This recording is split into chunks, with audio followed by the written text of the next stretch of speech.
Tungod kay naka-quarantine, gipadayon sa Tagumenyo ang pangandoy nining nga mahimong imbintor. Ato siyang ilalahon, pinaagi nining report.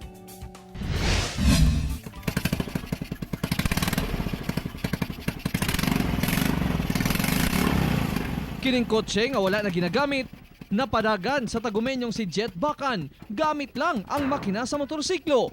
Sa panahon mangod sa lockdown, perminti saradong gasolinahan kung apre manggaling pating daghan na magpatubil niya dili man may kwartahan nga para makapa-full tank yan sa sakyanan. So nakoy gamay ang gasolina na bilin. Una ako nga pwede man siguro nga sa ura na kunig makina sa motor. Kunang akong gitistingan. Frustration kuno ni Jet ang mahimong inventor.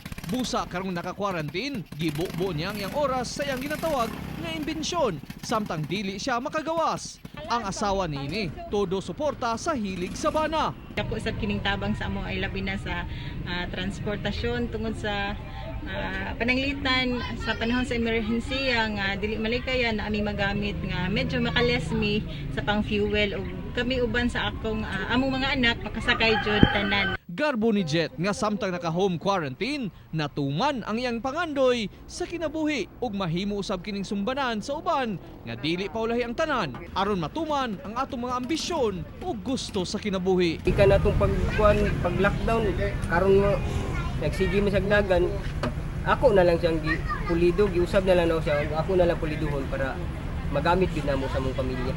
Ako, si Real Soroche para sa One Mindanao.